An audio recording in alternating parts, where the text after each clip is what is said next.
Welcome to Lecture 15. Today we'll continue our lecture on love and romantic relationships.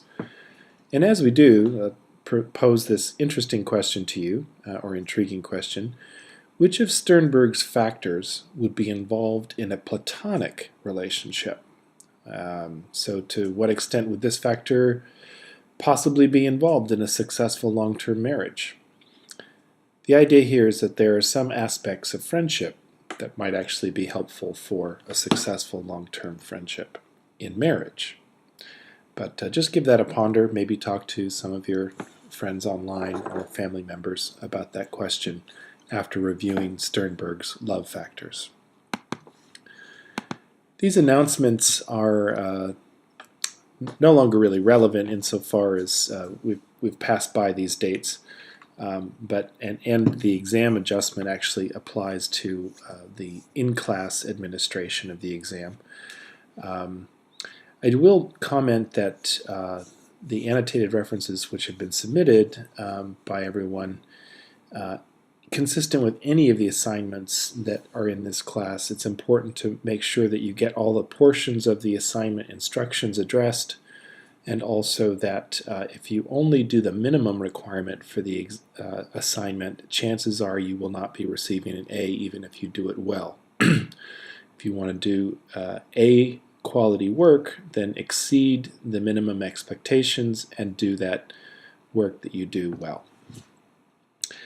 Before we get into the more serious content of the lecture, I'll show you an illustration that a student produced for me of the closing time effect. The closing time effect was discussed briefly in the last lecture, and it was illustrated by a former student of mine with this little picture here. It's not perhaps 100% clear, but this is the same picture on the left as on the right. It's only turned upside down, and it illustrates that idea that after your choices become limited later in the evening, what you do have left over to choose from begins to look a whole lot better. I also note that there are some recent studies that suggest that alcohol impairs our ability to perceive asymmetry in people's faces, and that actually is part of the explanation for the beer goggles effect or the closing time effect. So, looking at the situation, there are a variety of cultural norms as we go around the world that pertain to sexuality. In particular, we see that there's a great deal of variation in acceptance of when premarital sex is acceptable, whether extramarital sex is acceptable, and the appropriateness of sex without love. Americans, on average, just to make a comparison, begin kissing around age 14 or 15, as many of you would probably immediately observe. Some begin doing it much earlier than that. Also, on average, they begin having intercourse around age 17. Again, individual results may vary. There are certainly people who start younger than that, and of course we have our celebrated case of the 40-year-old virgin. In contrast, the Japanese, on average, begin kissing much later, at around age 20, and have intercourse at about age 22 or 23. So what we see here is wide variation in what is seen as normative or acceptable behavior around sexuality as a function of cultural variation. Here's another study that looks at aspects of love and marriage and presumably sexuality. What I want to show you here is the results of a study. It's not highlighted in your textbook, but I think it's worth a look. This work by Usha Gupta and Pushpa Singh in 1982, it may be a fairly old study, but it's an interesting one. What they observed is that in India, there are two kinds of marriages. Traditionally, there is the arranged marriage, or what's sometimes referred to as the family match. But as the Indian culture has changed in recent years, some young people choose their marriage partners as opposed to having their family choose their marriage partners. So this is referred to as a love match because the marriage partners choose one another based on love feelings and not on compatibility or arrangements made by their family much earlier in life. So family matches, sometimes the young people are matched up to be married before they even really reach the age of being interested in the opposite sex. What you see on the next slide is a comparison between the love feelings for family matches and the love feelings by love matches over time. And you'll see an interesting pattern there. And before we get there, I'll point out that these scores are from the Zick-Rubin love measure, a copy of which I emailed you to fill out for yourself just out of curiosity, but it gives you some sense of what these results mean. So what you see over on the left-hand side is that the love marriages, somewhat sensibly, as you might imagine, have higher love scores. That is, the partners in these love marriages report having stronger love feelings for one another as compared to those partners in arranged marriages. So at the early part of marriage, in that 0 to 1 year, those who fell in love and decided to get married, obviously, and supported by the data, have stronger love feelings for one another than those people who were chosen by their parents to be marriage partners. Something interesting happens as we go along, though. At years 1 to 2, you see that the arranged marriages seem to be growing to love each other more from that first period when they were first married. And at years 2 to 5, their love feelings for one another, the arranged marriage partners, their love feelings are actually approaching that of the love feelings of those who chose one another as marriage partners. And keep in mind, the love marriages are what's sort of standard here in the U.S. culture. Now, the really interesting things that happen is somewhere between year 5 and year 10, the love marriages, those partners begin to report less and less love feelings for one another. And at 10 years on, they're actually reporting far less love feelings for one another than those who are in arranged marriages. There's a variety of effects and possibilities for why this may be, but one possibility is those people who are in arranged marriages, their parents worked very hard to choose them on the basis of compatibility, which is consistent with some of the love factors that Sternberg has suggested are important to long-term satisfaction. On the other hand, those people in the love marriages may have been initially attracted to each other on the basis of passion, which does not tend to last as long, and so dissatisfaction may enter into the picture later.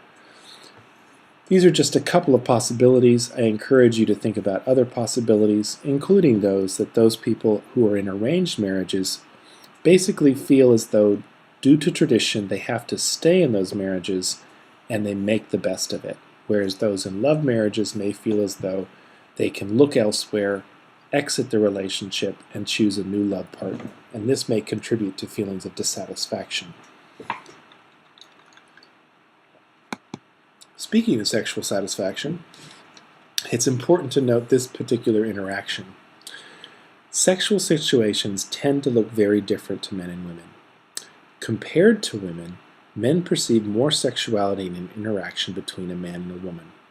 And this is true whether they are participants in that interaction or they are observers. So, for example, as the photograph of the barista suggests, if a man is interacting with a barista and she's pleasant and friendly to him, seems to remember that he likes a particular type of coffee, his usual, he may see that as flirtatious, whereas the woman is thinking, I'm doing my job, I'm a barista, I do customer service. So that's the participant from the male and female perspective. If there is a man standing and observing this interaction between the man and the female barista, he too will be confused and see more sexuality in that interaction than there actually exists, at least according to the female barista. And to make this point all the more pointed, men, when they're viewing their own interactions with a sister, or when a man is viewing an interaction between another man and his sister, will see the interaction as platonic as opposed to flirtatious. So men tend to see compliments, kindness, or casual touch as a seduction. Women are much more skeptical and are less likely to see friendly gestures as a sign of commitment. Speaking of commitment, let's move on to family goals. The establishing family bonds. According to the evolutionary perspective, one of the primary goals in all this passion and sexual intrigue is actually establishing the basis for a family. So they argue that both evolution and culture shape bonding. Evolution gives us tendencies that make us bond with our partners in a romantic sense, and also bond with our children in a sense that provides an ongoing and stable nurturing relationship for them. Cultural arrangements also encourage these kinds of family supportive environments. So for example, marriage, long-term commitment in a variety of different forms that it might take. This is an environment that is helpful to the commitment of providing resources and support to offspring. And so that's a cultural feature that is seen in many, many, many different cultures around the world that supports the evolutionary tendencies to provide for offspring. Attachment is a feeling that infants have, and it provides a stable influence on social and relationship behaviors in adults as well. Attachment we'll go on to in more detail, but essentially it is the bond between an infant and their adult caregiver.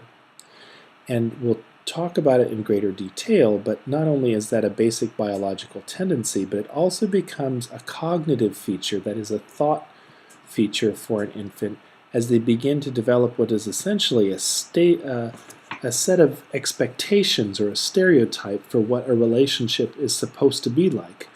This is what we mean by a working model of relationship. The earliest relationship, the earliest important relationship that an infant has with their caregiver begins to form the basic expectation of what a relationship is like. And that's the working model of relationship.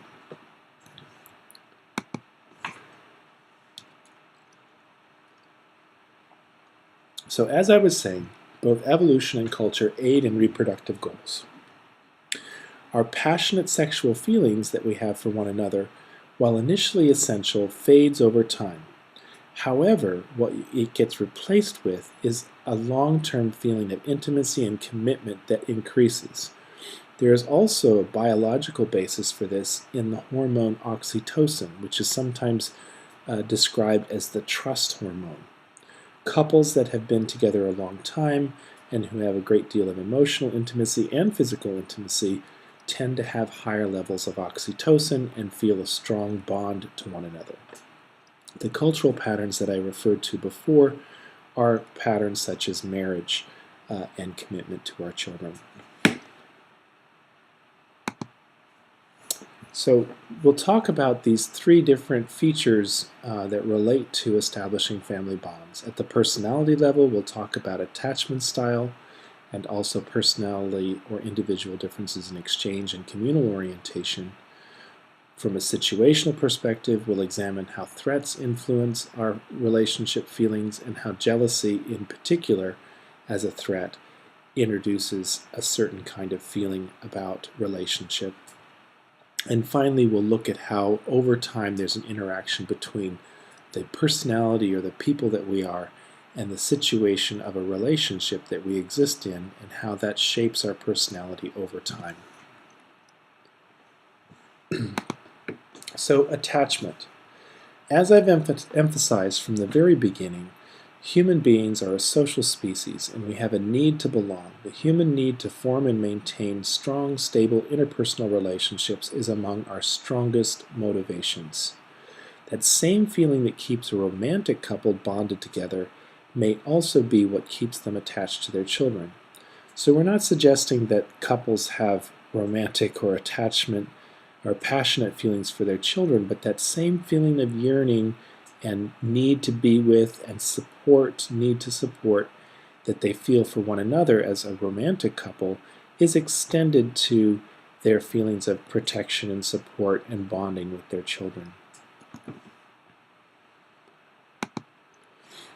So attachment in infancy is a concept that was first presented in its fullest form by John Bowlby in attachment theory. It was later developed into a measurement technique and a full theory by one of his students, Mary Main. And Mary Main is the person who developed what's referred to as the strange situation task. Before we describe that in detail, let's go back to some of the assumptions of Bowlby's attachment theory. Basically, he argued that as children in our distant past reached the age of mobility, that is, when they began to move independently, it became possible for them to essentially get into major trouble. They could wander away from their supporters, their parents, their caregivers, and get into deep trouble. Nonetheless, that exploring was part of what's important to growing up. So there's sort of a tension between exploring the environment and remaining close enough to a parent to be safe, and also trusting that the parent will watch and monitor and be supportive when the child needs support. So with this as a basic starting point, when children reach about the age of, say, 11 months, 12 months, on up through 18 to 24 months, in that period, there's a period where they're very concerned about their attachment and they're developing a sense of attachment to the parent. And in this period is when Mary Main used the strange situation task to study a child's attachment and to classify it into a variety of different attachment forms. The strange situation task is essentially when a parent, typically the mother, and a child come into a laboratory setting. The laboratory setting is set up to look like a house, or a room in a house rather. There's toys scattered about, there's some places to sit, and the child and the parent enter into that environment, and they observe, the psychologists observe how the child responds. After some time, the child will separate from the parent and begin to explore the environment. At about this time, the parent is instructed to leave the room and leave the child behind, and the psychologists monitor the child's responses, and after some period of time, the parent reemerges into the setting, and again the psychologists are monitoring how the child responds. So what they find is basically three patterns of response.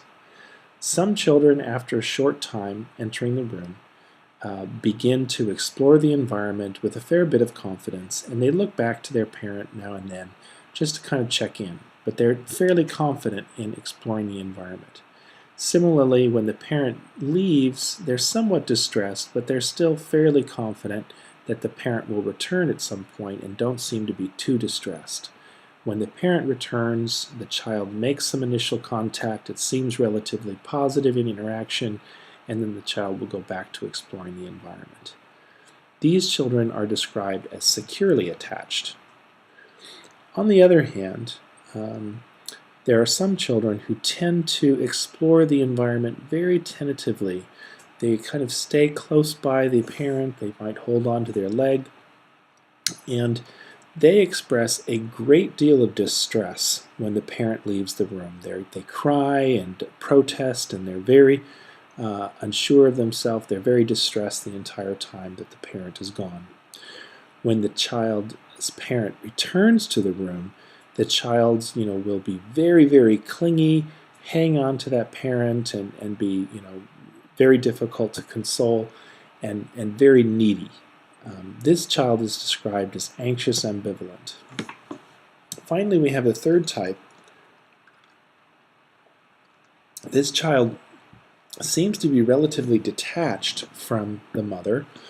They might explore the environment, but they don't really check in with the parent a lot when they're in this room initially. When the parent leaves, they seem a little bit distressed, but not as distressed as the anxious ambivalent type. And when the child's parent returns, it seems like the child is actually a little bit annoyed or maybe angry with the parent when they return. So this is referred to as the avoidant type. The suggestion of Mary Main and her colleagues is that these different types have their origins in parenting. Secure types have parents who are reliably supportive and not overly supportive, but reliably supportive, that encourages the child's independence and sense of trust that the parent will be present when the child needs support. Anxious ambivalent parents tend to be somewhat less reliable. The children as persons tend to be a little bit more irritable in their temperament and therefore a little bit more difficult for the parent to manage. And finally, the avoidant parent is a parent who is unreliable, typically a bit distant from the child, and therefore the child develops sort of a defensive self-reliance. These three different types, secure, anxious, ambivalent, and avoidant, are basically representing three different views or experiences of relationship, that early relationship. The secures come to view relationships as being in a partnership with a person who's reliably supportive. The anxious ambivalents tend to view relationships as being in a partnership with a person who's unreliable and possibly untrustworthy and an inconsistent support. And the avoidants tend to view relationships as being in a partnership with someone that can't really be relied upon and really requires that self-reliance become the essential feature of relationship. So the secures have a sort of an equal partnership of sorts. The anxious ambivalents really want a lot of support but aren't sure that they can get it. And the avoidants basically assume that they won't be supported and therefore develop a sense of self-reliance and an emotional detachment from a relationship partner. The argument is that these basic sets of expectations then become the expectations that people impose upon their future adult relationships, and that's what we mean by working model. So now that we've turned to adult attachment style, I've given you a questionnaire by an email attachment, and I think it's also on the Blackboard site, that there's 3 paragraphs, and you essentially look at each of those paragraphs and you choose the one that you feel is most descriptive of your view and experience of relationships. And you now can have a chance to view what your classification is. It's fairly clear from looking at those paragraphs which matches up with the secure, the avoidant, or the anxious ambivalent. And you might ask yourself whether it seems to describe the majority of the relationships that you have with relationship partners, and look back to your parenting experience and see if you seem to have a similar kind of relationship with your parent as Mary Main has hypothesized. So as a picture, we see the secures have attachments that are marked by trust that the other person will continue to provide love and support. The anxious ambivalents fear abandonment. They're what we might describe as high maintenance partners. They're always wanting to know that the other person loves them, and they're feeling that their needs aren't being met, and they're constantly asking for more reassurance. And finally, we have your avoidants. These are folks that perhaps are commitment phobic. They're difficult to get to be intimate and trusting, and they will engage in relationships, but they tend to be fiercely independent in those relationships. Some findings regarding adult attachment styles and adult relationships is secures tend to be more comfortable with commitment and are more satisfied in their relationships. Anxious ambivalents tend to rush into relationships. They have infatuations and they push for commitment sooner than other types, and they demand more demonstrative behavior from their from their partners, and they tend to be less satisfied and more jealous and mistrusting in relationships. Finally, we have our avoidance.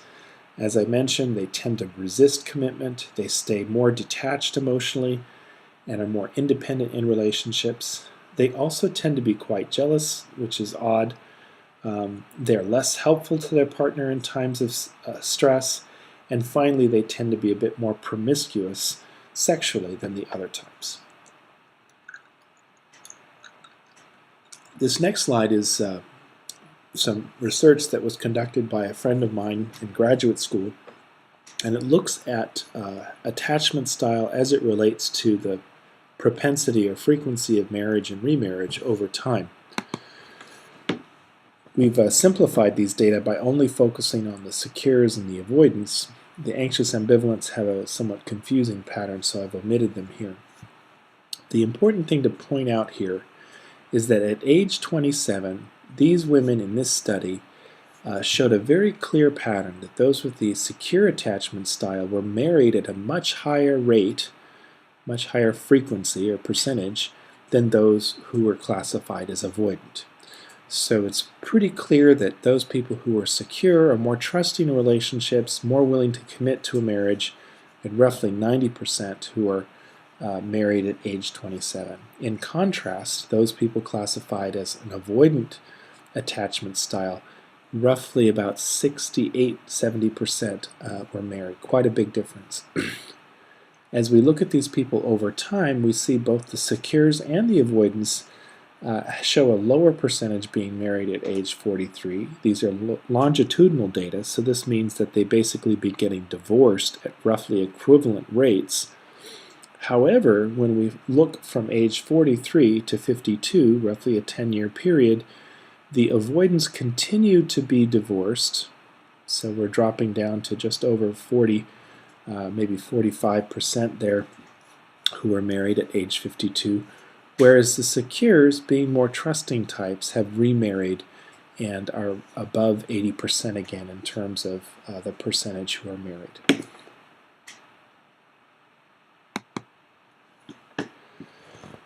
As we look at attachment, our primary focus has been on becoming attached and remaining attached to a romantic partner.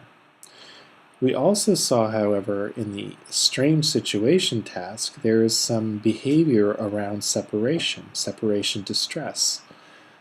The interesting thing is that the reaction sequence shown by infants in that strange situation tasks actually has some relationship to the kinds of behaviors we might see in adults when they're separated from those whom they're intimately attached or romantically committed to. So let's take a look at what those patterns of behavior are like. First, as there is a breakup, we have a protest. This is when the person who's been broken up, someone says, "I'm dumping you."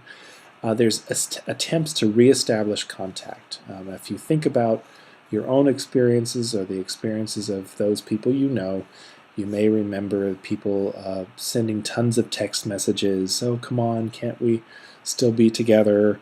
Lots of phone calls, lots of voicemails, stopping by the person's house and attempting to reestablish the relationship. After that period, there is a period of despair. This is when the individual who's been dumped may just sort of feel hopeless or helpless. They engage in sort of very passive, inactive kinds of behavior. They may be sitting and moping around the house. And finally, after they go through that period, there's a period of detachment. This is where there's a lack of concern or coolness toward the former lover. A person sort of says, "Well, why did I even care about that person in the first place? I didn't really ever like him." That's the kind of expression you might hear from the person. And as I said, there's similar patterns in infant attachment when a parent leaves the room. Now, all relationships have give and take. In relationships, people both exchange material and emotional goods and services. You might help a friend or a lover with things like shoveling a driveway, borrowing some money to buy, loaning some money to buy dinner or a drink or something. But there's also exchange of emotional goods and services, such as listening when the other person is distressed, or being listened to when you're distressed. These are the kinds of things I mean by emotional goods and services. People tend to differ in how they typically approach such exchanges, and our approach may also differ as a function of the nature of the relationship. So there's individual differences or personality. That's what I mean by how people might differ in how they typically approach situations. What I mean by they may differ in terms of the nature of the relationship, I'm saying the relationship is kind of like a situation, and you may respond differently in a friendship situation as opposed to a family situation, as opposed to an employer situation, as opposed to a romantic partner situation. And finally, our relationship satisfaction and commitment tends to be related to our evaluation of the exchange or the give and take in the relationship. This kind of describes the basic assumptions of social exchange theory, which has been really thoroughly documented by research. The theory dates back to the 60s and 70s and is still applied in many analyses of behavior, including romantic interpersonal relationships. More recent critical evaluation of this theory has added some sophistication to it by specifying different exchange principles or rules depending upon the type of relationship. So looking at personality, as I mentioned early on in today's lecture, there is a personality difference referred to as an exchange or communal orientation. People who typically adopt an exchange orientation tend to look at the relationship give and take by calculating costs and benefits in relationships. They really kind of keep track of, like, what am I getting out of this? What do I have to put into it? And they're kind of constantly focused on those pluses and minuses in the relationship. In contrast, those who tend on an average or typical basis to adopt a communal orientation, rather than focusing on the costs and benefits, instead focus more attention on what are my partner's needs. How can I support my partner? If we look at this as a personality difference, those who are exchange-oriented versus those who tend to be communal-oriented, we do find that those with exchange orientations tend to be less satisfied with their marriages as compared to those who have a communal orientation. There's a graph on page 242 in your text, and it's similar to this. It's not identical, but it's worth comparing to the basic points I'm making on this slide. Now, if we switch the situation, we find that a variety of different situations that may stress or create a sense of threat in our relationship can impact our relationship experience. Specifically, situations that trigger fear or anxiety or insecurity tend to intensify our attachments. Threats to the relationship itself are particularly enhancing of the motivation to bond more closely. Both of these might lead you to think about that kind of famous statement that the hottest sex is actually make-up sex. So if you feel like you've had a struggle or a fight in your relationship, that desire to bond again is what fuels that kind of intensified bonding. Now, although the symbol here is focused on situation, it's probably better to think of this symbol as an interaction, with the situation being responded to differently as a function of whether the person is a man or a woman. In other words, an individual difference. So we're asking you to sort of take a thought experiment here. Imagine that you discover a person with whom you've been seriously involved for some time, and that person has, so this is a person that you're committed to, and you find out that they've been seriously involved with someone that in an emotional sense, and well, we've got two different possibilities. They're either seriously involved in an emotional sense, they're forming a deep emotional attachment to that person, or your relationship partner is having a sexual intercourse or sexual relationship with that person. So you're asked to think about which would you find most upsetting. And this is actually consistent with an experiment conducted by David Buss. And what he finds is that the majority of men reportedly find more distress with sexual infidelity. If you ask men what bothers them more, it's the sexual counter, thinking that their girlfriend or their wife is having a sexual infidelity with someone else. In contrast, a very large majority of women were more distressed over the emotional connection with another person. So thinking that their husband or their boyfriend were emotionally committed in another relationship. The argument that Buss and others apply in interpreting these differences goes back to some of the basic facts of reproductive biology and mating strategy that we talked about in the previous lecture. And that is that for men, they have a great deal of paternity uncertainty. That is, they're never quite certain whether the offspring in their relationship is their own offspring, and they're very concerned that they might invest in supplying resources to support offspring that aren't their own. And so sexual infidelity is very important to them. In contrast, women are very certain of their paternity. They're very certain of that the child is their own, but their biggest concern is ensuring that men will commit in an ongoing relationship to provide resources with that very intensive and energy intensive effort of raising a child. And so a man being distracted, their relationship partner being distracted by an emotional commitment elsewhere may distract from that need to support the child and the family. So looking at interaction a little bit further, we think about how relationships as a situation tend to change our personalities over time. Some basic features to consider here are that people who are more or less similar or compatible in their personalities tend to be more content with one another. We tend to be attracted to similar others, but we also over time become more similar to one another. It's also the case that long-term relationships cause people to overestimate their similarities, and also that they change their attitudes over time to fit those with their partner.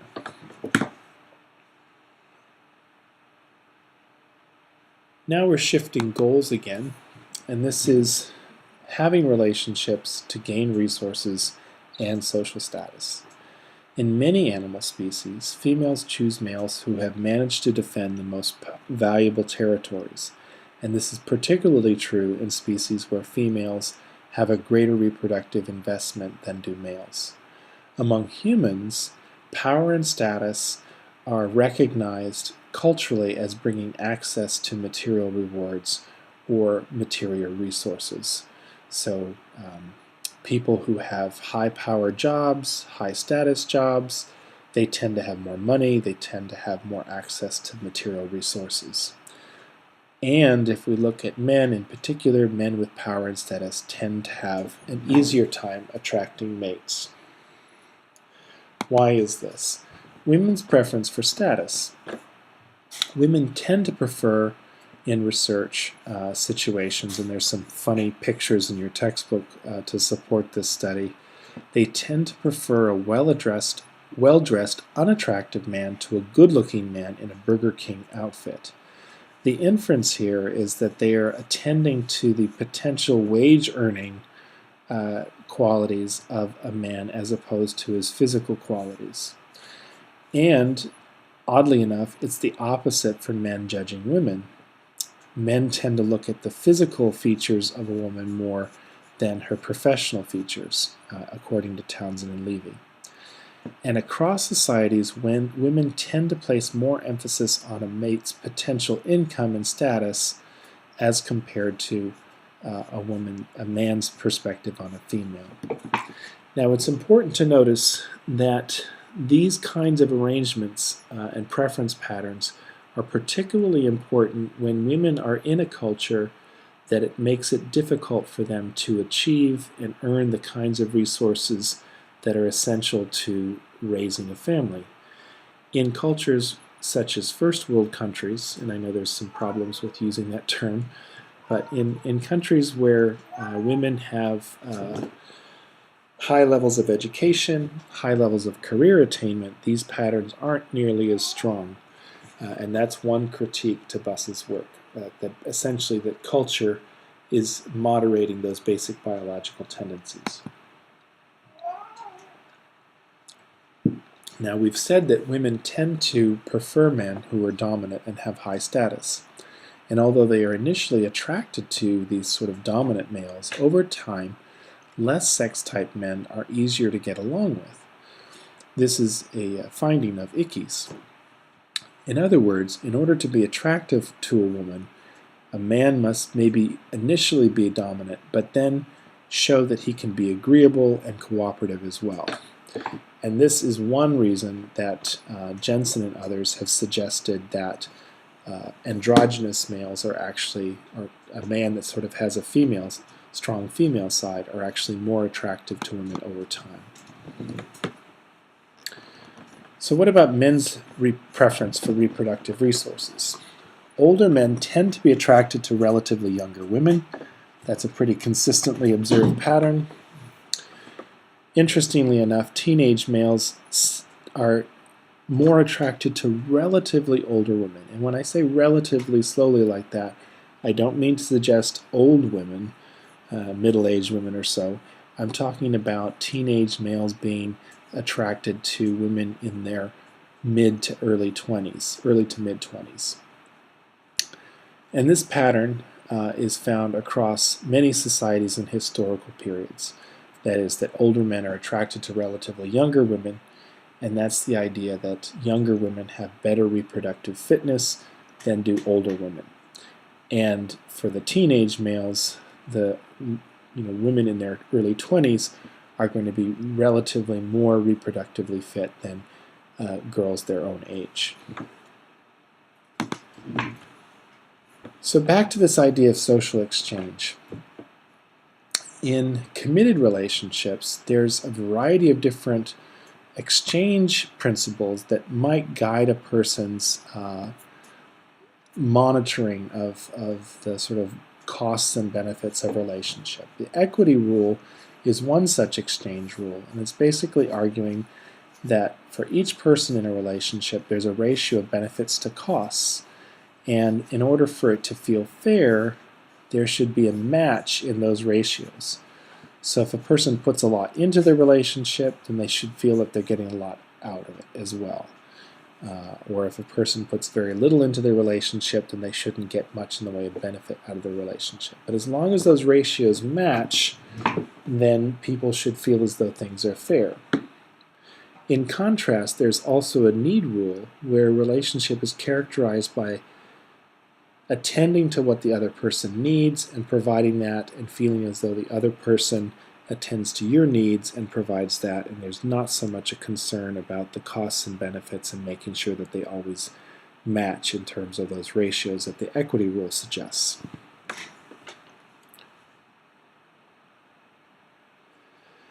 Now, what I'm going to share here are some of my research findings. I'll actually just kind of give you a hint of it because I think it's kind of interesting, but I won't put too much emphasis. I might have kind of a bonus question on the exam for it, but I won't test you too hard on it. So what I thought was that a person's attachment style, remember we have our secures that are basically trusting, we have our anxious ambivalence that mistrust that resources will be forthcoming in a relationship, that they'll be supported, and we have our avoidance who have a pretty detached view of relationships, believe that they should be self-reliant.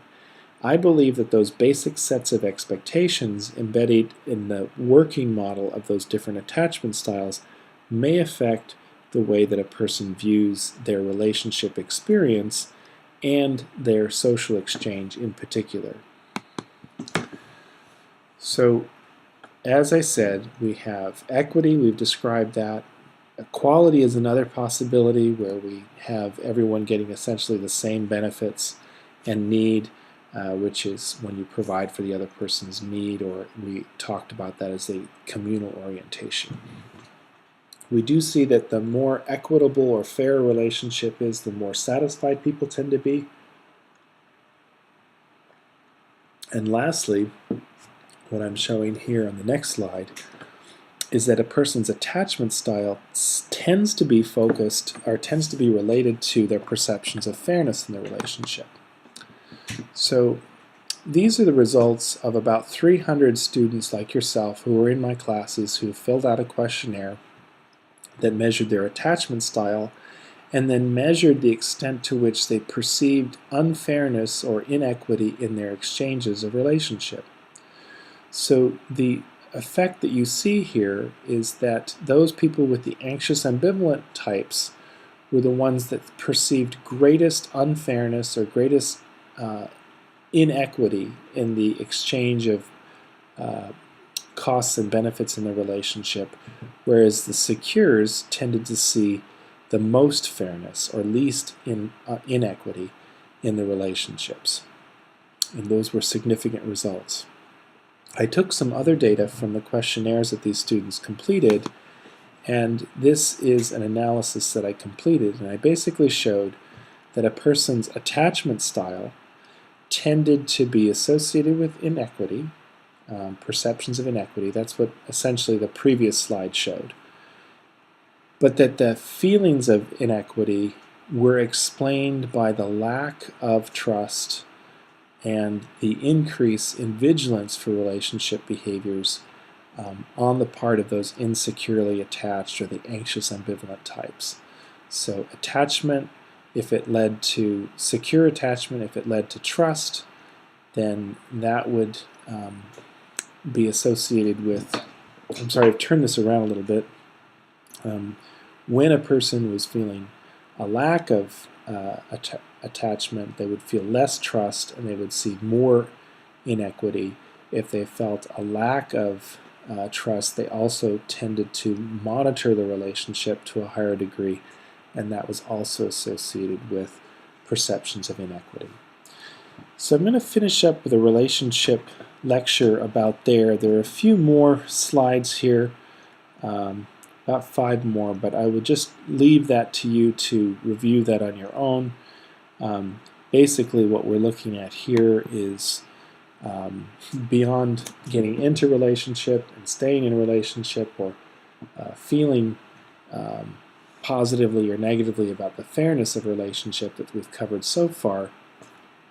These few slides here cover material that's in the text that suggests that certain types of combinations of couples, temperament types, will be more happy, more satisfied as a couple than people who are combined where there's a mismatch in temperaments. And finally, there's some comment here about communication styles that tend to be either conducive to satisfaction, working things out in a relationship, or contribute to a demise of the relationship.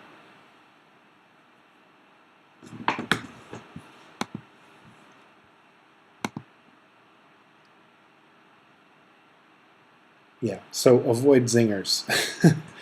And I think we've all done that from time to time with our relationship partners. So if you can recognize it, avoid it, because that's not terribly effective. And this set of rules, which you can find on page 281, are 7 different rules, and that is positive framing. Rather than telling your partner what you don't like or you don't want or what you didn't care for, you try to tell them what you do like. Expressing appreciation often, as opposed to being critical about what wasn't accomplished in the thing that you like. Avoiding the silent treatment. Try to give your partner some feedback even when you're disappointed or having struggles with them. Don't be a psychopath, that is, don't always analyze your behavior, your partner's behavior, and try to get to the deeper cause of things. That might be a behavior that psychology students are particularly prone to. Speak for yourself and not for your partner. Say things directly as opposed to indirectly or passively. And then if you don't have anything nice to say, then keep quiet. I don't know if I agree with that one, but that is one of the ones, the seventh one that's mentioned in the text. So we'll conclude the lecture there. Oops, sorry. There we go. I'm going to find my QuickTime player there.